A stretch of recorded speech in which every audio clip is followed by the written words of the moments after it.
Nouvelle vidéo, aujourd'hui on va parler des barrières mentales. Les barrières mentales que les Maghrébins de France ont. Donc comment m'est venue l'idée de faire cette vidéo? Donc là en fait j'ai rencontré un Vietnamien il y a pas longtemps à la piscine, je parlais avec lui, mais c'est pas le premier que je rencontre comme ça. Faut savoir qu'aux États-Unis, il y a beaucoup de Vietnamiens qui vivent aux États-Unis. Beaucoup sont nés aux États-Unis, mais encore aujourd'hui, il y en a beaucoup qui sont nés au Vietnam et qui continuent de partir aux États-Unis. Je pense que le visa, c'est du regroupement familial, des trucs comme ça. Et là, lui, c'était un mec comme ça. Donc, il avait fait ses études au Vietnam. Il était parti tard en plus, hein. Il était parti aux États-Unis. Il devait avoir 18 ou 19 ans. Il est parti en famille, hein. Ici, c'est pas rare. C'est pas la première fois que j'entends des histoires comme ça qui partent en famille. Tu vois, vraiment, les parents, les enfants, voilà, tout le monde go aux États-Unis. Donc, lui, il est parti il y a quoi, une dizaine d'années. Et là, je parlais avec lui. Et voilà, il revenait de temps en temps à Ho Chi Minh.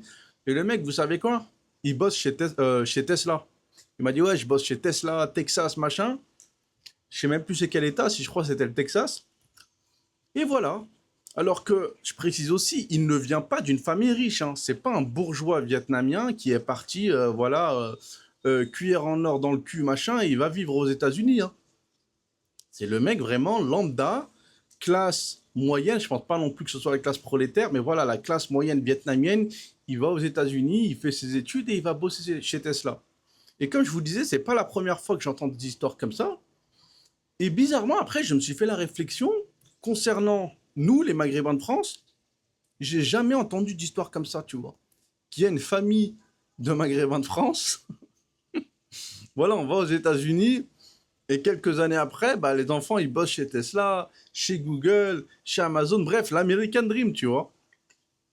Et même au-delà, même sans parler de la famille, même des mecs tout seuls, des Maghrébins tout seuls qui sont partis, franchement, il n'y en a pas des masses. Là, le seul, en vrai, que je connais, sur du long terme qui est parti, bah c'est Alex, le mec qui appelle là pendant les lives. Il n'y a que lui. En plus, lui, il est parti il y a longtemps. Et là, je me suis dit, même moi, à aucun moment dans ma vie, je me suis imaginé bosser pour les GAFAM, tu vois. C'est même pas, je me le suis interdit, hein. C'est que pour moi, c'était juste, mon cerveau ne le prenait même pas en compte. Mais on va voir ça un petit peu plus tard, tout au long de la vidéo. Et là, je me suis dit, en fait, nous, on a des barrières mentales de malades, les Maghrébins nés en France, hein, je précise, hein, que les Vietnamiens du Vietnam n'ont pas. Et j'irai même plus loin, que même les Maghrébins, donc les Marocains, les Algériens, Tunisiens qui sont nés et qui ont grandi en Afrique du Nord, même eux, ils n'ont pas ces barrières mentales que nous, on a en France. Et là, j'ai réfléchi et je vais vous dire pourquoi nous, on a ces barrières et eux ne les ont pas. Donc là, allez, comme d'hab, je lis sur mon téléphone, hein, mon script, hein. Donc là, allez, nous, les Maghrébins de France, hein, donc ceux qui sont nés et ont grandi en France, voilà ce pourquoi on a été éduqués, ce pourquoi on a été élevés. Nous, notre code, on a été codé pour faire ça. Donc, en général, c'est tout le temps le même pattern, hein. Donc nous, voilà, mère au foyer, père ouvrier ou sur les chantiers. Donc voilà, vraiment le bas de l'échelle, tu vois. Discrimination. On se fait chier dessus H24 par tout le monde. On est mal vu, on est détesté. En France, je parle, hein. Ça, j'en ai déjà parlé plusieurs fois dans mes vidéos, mais voilà le constat de la plupart des Maghrébins de France. De ma génération, après la nouvelle génération, je pense que j'espère que ça s'est un petit peu amélioré quand même. Mais ma génération, c'est ça. Donc ma génération, c'est ceux qui ont aujourd'hui je sais pas, ils doivent avoir entre 28 et 45 ans, tu vois, 28 et plus, on va dire. Donc nous, le plan de base, pourquoi on a été conçu en France, pourquoi, voilà, le plan pour nous, c'était soit de travailler à l'usine, soit de travailler sur les chantiers, mais voilà, de faire un taf qui ne dépasse pas le SMIC, avec le salaire vraiment le minimum, tu vois. C'était ça le plan pour nous. Et pas que le travail, hein. C'est vraiment tous les aspects de la vie. Donc nous, c'était travail de merde, tu roules dans une voiture de merde, tu vis dans un HLM de merde, t'as une vie de merde, tu bouffes de la merde, ta femme, tu vas la chercher au bled, voilà, tu vas remplir, tu fais des gosses, tu fais des demandes allocation familiale, la CAF, les APL, le RSA, le machin, il y a quoi d'autre comme aide que j'ai noté? Les demandes de bourse. Nous, c'est ça notre truc, c'est voilà, de rester au plus bas de l'échelle et de quémander, tu vois, de demander voilà, de demander des aides à la France, tu vois. Peu importe que ce soit la CAF, toutes ces aides-là, nous, c'est vraiment tout le temps d'être en position de quémander, tu vois. Donnez-moi de l'argent, je suis là, tout en bas, j'ai besoin d'aide, il me faut des bourses, des machins. Après, là, c'est pas un jugement de valeur que je fais, hein. Là, je vous dis juste ce pourquoi on a été programmé. Et même là, je vais pas commencer à rentrer dans le truc, ouais, mais là, tu payes des impôts, tu te fais flinguer. Donc, en fait, quand tu demandes des aides, tu récupères juste une partie de ce que tu t'es fait flinguer en tant. Ça, je le pense aussi, mais voilà, là, on va pas rentrer dans la partie financière. Là, c'est vraiment juste, je vous donne juste le contexte. Et donc, voilà, tu grandis dans ce milieu-là, donc clairement, vie misérable, tu vois. Et là, on va te dire, ouais, fais des études et tu vas réussir ta vie. C'est ça le plan, hein. Moi, c'est ça qu'on m'a dit, hein. Fais des études et tu vas réussir ta vie. Mais là, il faut préciser. Ça veut dire quoi, réussir sa vie pour un maghrébin? C'est pas la même chose, réussir sa vie pour Elon Musk, que sortant de la bouche d'un maghrébin. Donc là, je vais vous dire, c'est quoi réussir sa vie pour un maghrébin de ma génération. Donc, je vais d'abord vous dire ce que ce n'est pas. Il y en a, ils peuvent s'y méprendre, tu vois. Donc, réussir sa vie, ça veut pas dire créer une licorne. Une licorne, c'est quoi? C'est une entreprise, une start-up valorisée à 1 milliard, tu vois. C'est pas ça pour nous réussir sa vie, hein. C'est pas rouler en Lamborghini, hein. C'est pas voyager en jet privé, hein. C'est pas ça. Quand un maghrébin te dit je vais réussir, tu vas réussir ta vie, machin, c'est pas à ça qu'il pense, hein. Et c'est pas non plus en dessous, parce que là vous allez dire, ah, mais là t'abuses, personne s'imagine ça quand tu dis réussir sa vie. Mais vas-y, je vais vous dire, c'est pas non plus avoir un taf de cadre, gagner 5000 euros par mois, rouler dans une belle voiture, avoir une maison dans un beau quartier. C'est pas ça non plus, hein. Et ça, vous voyez que c'est pas une vie non plus de millionnaire, hein. Mais nous, pour nous, réussir sa vie, c'est même pas ça, c'est encore en dessous, hein. Donc là, j'ai noté. Et moi, c'était ça aussi que je pensais, hein. Pendant des années, pour moi, réussir sa vie, c'était ces critères-là, hein. Dans ma peau de maghrébin, moi. C'était travailler assis dans un bureau. Je vous jure, vous vous rendez pas compte. Mais juste ça, pour moi, si tu réussis à avoir un taf où tu es assis dans un bureau, tu es bien habillé, c'est-à-dire que tu n'es pas sale, tu n'es pas transpirant, tu n'es pas puant, tu fais pas les 3-8, tu travailles dans des entrepôts, il n'y a même pas de fenêtre, tu sais même pas quelle heure il est. Donc pour moi, vraiment, juste le fait d'être assis dans un bureau, avec le chauffage, je demandais même pas la clim. Vraiment, moi, je vous jure que juste le fait d'être assis, et ça, je sais que encore aujourd'hui, pour beaucoup de Maghrébins de ma génération, si jamais tu as un taf où tu es assis dans un bureau, ils estiment que tu as réussi ta vie. C'est ça que ça veut dire, réussir sa vie. Il y a d'autres critères aussi. Critère numéro 2, ça veut dire quoi, réussir sa vie pour un Maghrébin? C'est gagner 2000 euros ou plus. Je sais pas d'où il sort ce palier des 2000 euros. Mais pendant longtemps aussi, moi, c'était ça mon objectif de vie. Gagner 2000 euros ou plus. Je me disais, putain, tu gagnes 2000 euros, c'est 2 fois 1000 euros. Tu sais, tu raisonnes que ça.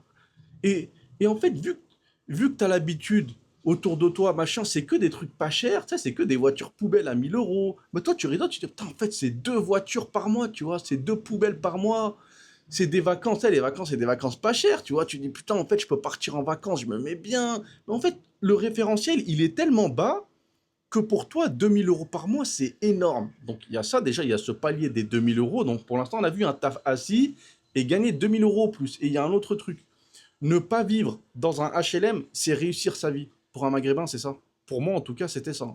C'était si jamais tu réussissais à quitter le quartier et à ne plus vivre dans un HLM, c'est bon, tu es sur la bonne voie. Limite, tu as réussi ta vie. C'est bon, tu as quitté le quartier, tu vis dans un appartement privé, tu payes ton loyer, machin. Ça, c'est un des critères aussi. Et en vrai, juste ces 3 trucs que je viens de vous dire là, donc le travail assis, gagner plus de 2000 euros et ne plus vivre dans un HLM, c'est un pas de géant. Pour beaucoup de Maghrébins, rien que ça, c'est vraiment un pas de géant. Alors que vous voyez, c'est pas un truc de fou, tu vois. Ça, il y en a plein de la classe moyenne, pour eux, ils s'en contenteraient pas de ça, hein. Ils diraient, mais c'est de la merde. Ça, c'est quoi 2000 euros? C'est quoi un taf assis dans un. Mais c'est surtout le taf, en fait. Je vous jure que pour moi, c'était limite, c'est du même niveau que Elon Musk qui va aller sur Mars. Bah, moi, c'était de travailler assis dans un bureau. Je rêvais d'avoir un taf assis dans un bureau, juste assis, tu vois. Tellement j'avais connu que des tafs de merde. Taf à l'usine, t'es là, tu te casses le dos, tu te déplaces tout le temps, tu portes des charges lourdes, tu travailles la nuit, tu travailles dans le froid, dans le chaud, dans le machin. Je me disais, putain, un taf assis. L'été, t'es là, t'as la clim. Même la clim, c'est pas grave, ça m'aurait pas dérangé. L'hiver, t'es là, il fait chaud. Tu peux poser ta veste. Bon, voilà, c'était ça le truc, hein. Et du coup, en partant de ça, ben dites-vous que pour nous, Même au-delà du travail, je vais vous donner un exemple. Si jamais tu arrives à trouver un bel appartement, qui ne soit pas un HLM, tu vois, mais un appartement correct, dans un immeuble correct, dans un quartier correct, c'est un miracle. Tu te dis, tu as l'impression, tu te dis, putain, je suis chanceux de malade. T'es là, t'es heureux, tu vois, t'es vraiment limite, c'est comme si limite t'avais gagné au loto. Alors qu'en fait, c'est normal, tu vois, t'as juste trouvé un appartement correct, dans un immeuble correct, dans un quartier correct. Bah ça, pour un Maghrébin, c'est un miracle. Ça relève du même niveau que du miracle. Après, j'exagère quand je dis miracle, hein. Pas au sens religieux, hein. Mais voilà, c'est vraiment ça. Et même dans la vie de tous les jours. Autre chose qui relève du miracle pour un Maghrébin, où t'es content alors qu'en fait c'est normal. Moi, je me rappelle, t'es là quand t'es jeune, et que je sais pas si tu vas dans une boîte ou dans un bar et que le videur te laisse rentrer, je te jure, t'es content. Alors que c'est un truc normal, tu vois. Pourquoi t'es content et t'as juste laissé rentrer, tu vois? Mais non, quand t'es maghrébin, t'es là, tu te dis putain. Tu sais, t'es là, tu transpires, tu sais, t'es déjà chez toi, tu prévois d'y aller, tu dis putain, j'espère qu'il va me laisser rentrer. Tu fais attention à chaque détail, machin, et quand il te rentre, tu te dis putain, trop bien. Tu sais, t'es heureux, alors que c'est un truc normal. Mais voilà, tellement on a été habitué à rien, à ne rien avoir, à tout le temps être les derniers, tout le temps discrimination, machin, bah quand un videur te laisse rentrer dans un bar, t'es content, tu vois. C'est un petit miracle pour toi. Et vous allez voir, tout ce que je dis là, ça a son importance pour la suite, hein. Autre truc qui relève du miracle quand t'es un maghrébin, quand une 3 sur 10 accepte de discuter avec toi, te donne de l'attention, c'est un miracle. Tellement aucune meuf ne te donne l'heure, tellement toutes les meufs de France, elles détestent les hommes maghrébins. Quand t'en as une là, 3 sur 10, petite batata, machin, elle te donne de l'attention, t'es content. T'es là, tu dis putain, trop bien, machin, une meuf me parle. Je vous jure, c'est grave, c'est très très grave. Et après, plus généralement, ça concerne tout le monde. Donc ça, c'est peu importe que tu sois maghrébin, blanc, noir, ça c'est la France en général. Et il y a plein de machins comme ça, je pourrais faire une liste de 50 trucs si je veux, hein. Là, je vais vous en donner juste deux. Avoir un rendez-vous chez un médecin, c'est un miracle. En France, c'est ça. Tu sais, imagine, je vais... Allez, tu trouves un rendez-vous chez l'ophtalmo dans 2 mois, c'est un miracle. T'es content. Ou bien t'emménages, t'arrives à trouver un médecin traitant, c'est un miracle. T'es content. Alors que c'est des trucs normaux. C'est des trucs normaux. Mais en France, c'est devenu un miracle. Autre exemple, encore plus pourri, hein. Recevoir ton colis. En France, hein. T'as commandé un truc sur Internet, un colis sur Amazon, tu le reçois dans ta boîte aux lettres, il n'est pas ouvert, il correspond bien à ce que tu as acheté, machin, t'es content. Alors que c'est un truc normal. Ici, là, au Vietnam, je reçois mes colis, je suis pas content. Tu sais, je suis content de les recevoir, mais je suis pas content en mode ah, on me l'a pas volé. Tu sais, il est là, on l'a pas volé, tout s'est bien passé. Non, ça c'est bon, tu sais, c'est normal, tu vois. Moi, mais en France, t'es content, tu vois. Et du coup, tout ça, pourquoi? Bah, tout ça pour vous dire qu'en fait, en France, depuis notre naissance, on a été conditionné à avoir une vie médiocre. Tu vois, vraiment se contenter du peu, ne pas rêver grand, ne pas espérer se dire putain, j'espère je vais pouvoir travailler chez Tesla, chez Google, je vais pouvoir faire ci, je vais. Non, tu te contentes du minimum. Parce que déjà en France, le minimum, c'est un miracle. Donc qu'est-ce que tu vas rêver de bosser chez Facebook ou chez Google?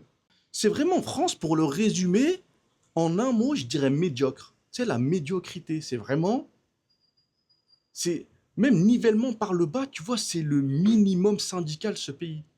C'est ça la France. Et quand je vous disais que pourquoi on ne va pas travailler dans les GAFAM américaines ou bien même toutes les autres boîtes, hein, ou bien même voyager, je sais pas, tu sais, se dire, vas-y, je vais monter une start-up, je vais créer une boîte, je vais faire ça. Je vous jure, c'est même pas on se l'interdit.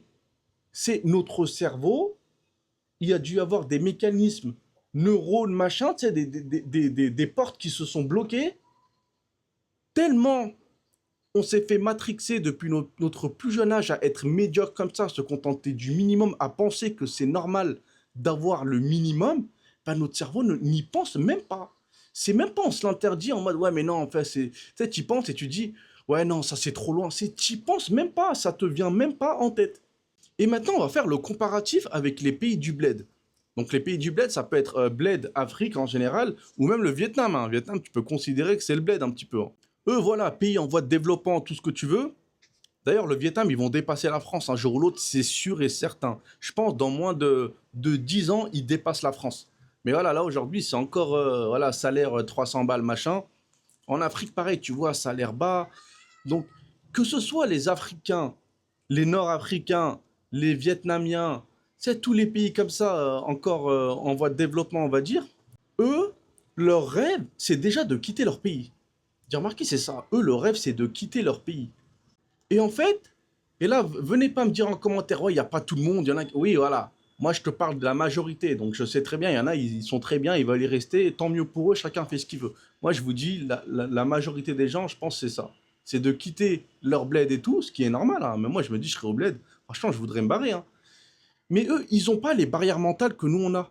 Eux, c'est vraiment, ils se disent, putain, si j'arrive à partir, à choper un visa, un passeport, machin, c'est bon, je deviens millionnaire, je roule en lambeau, tu vois. Ils s'imaginent ça. Et c'est pas une mauvaise chose, hein. Parce qu'en fait, il faut bien comprendre que eux, malgré que ce soit des pays pauvres, machin, ben, eux, ils n'ont pas connu, genre, les CV qui partent à la poubelle.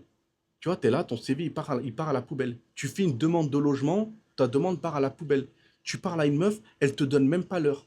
Tu vois, tu es là, tu es méprisé toute ta vie. Eux, je vous jure, ils n'ont pas connu ça. Alors que le maghrébin de France, nous, en France, c'est tout le monde se méfie de nous. Tout le monde part du principe que tu es là, tu vas essayer de les arnaquer, tu vas les voler, tu sais, tu fais peur aux gens. Les gens ne veulent rien avoir à faire avec un maghrébin en France. Et toute ta vie, c'est comme ça. Et du coup, à la fin, tu es là, tu te sens comme une merde, tu vois, dans le pays. Alors que eux, non.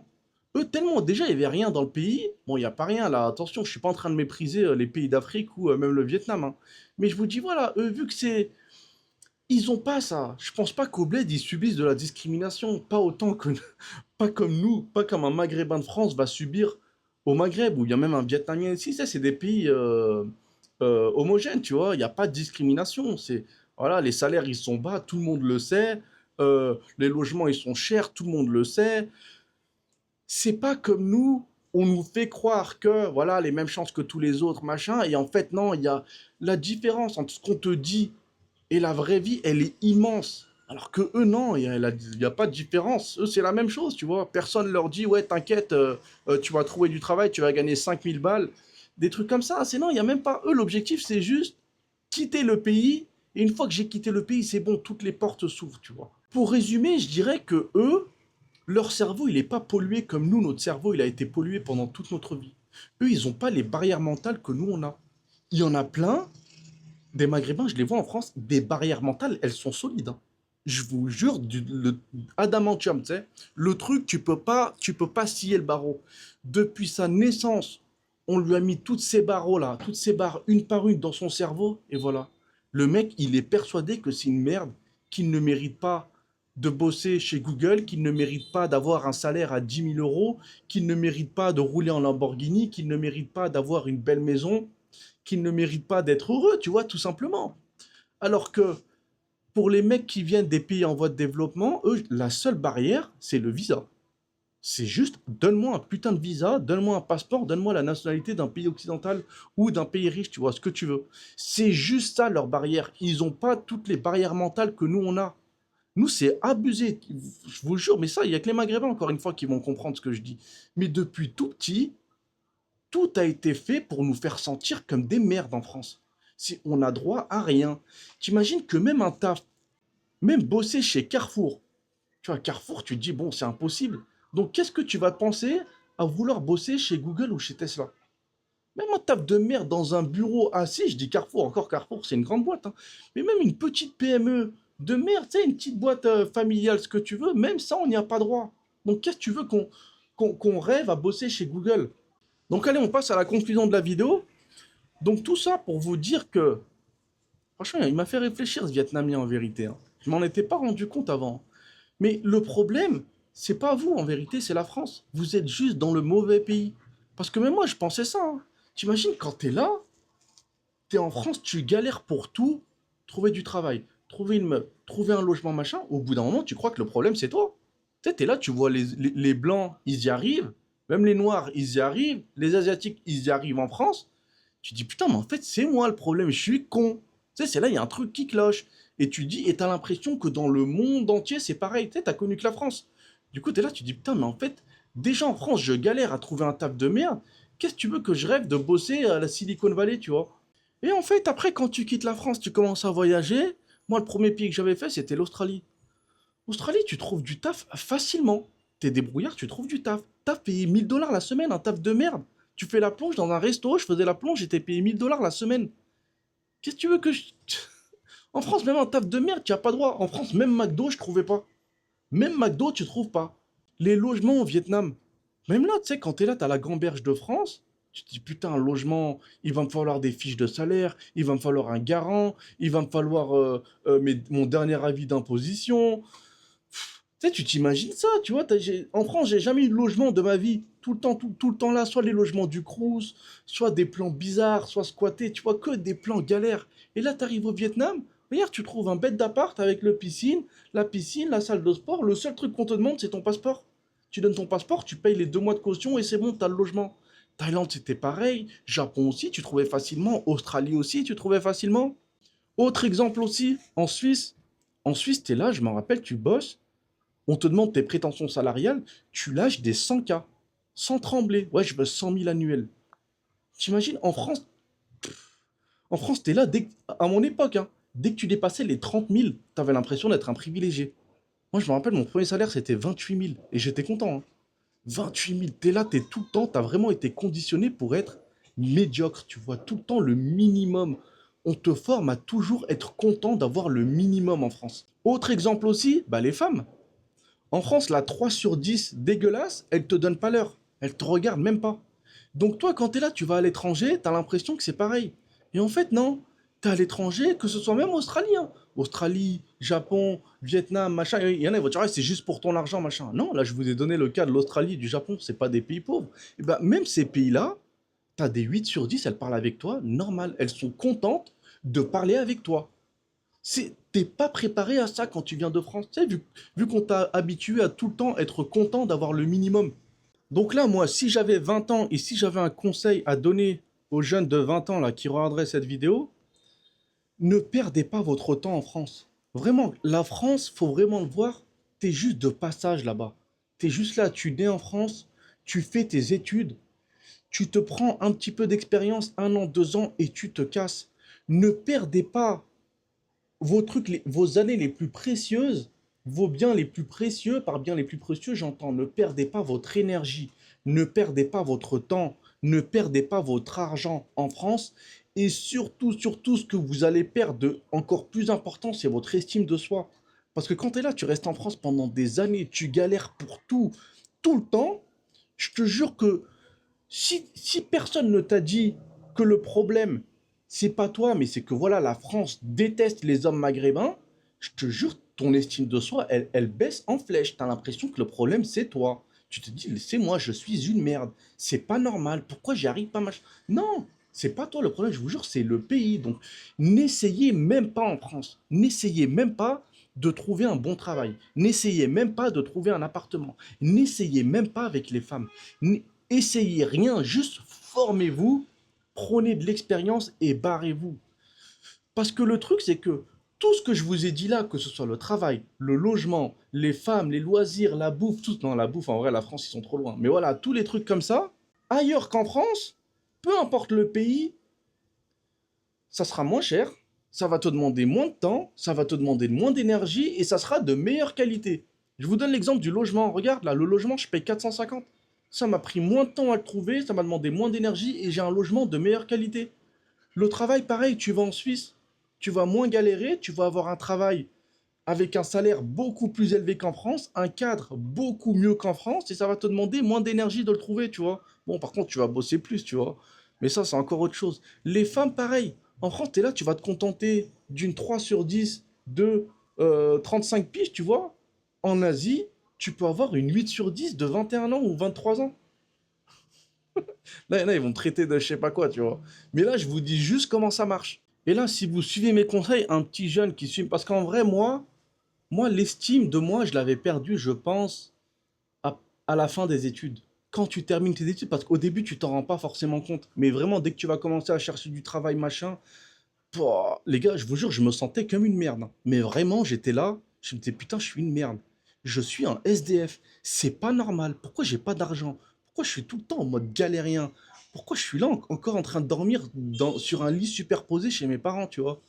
Jamais d'argent, tout le temps en mode hess, tout le temps des tafs de merde à l'usine, des trucs comme ça, mal payé, les meufs t'essayent même pas. C'est... Et ça, c'est après les études, ça.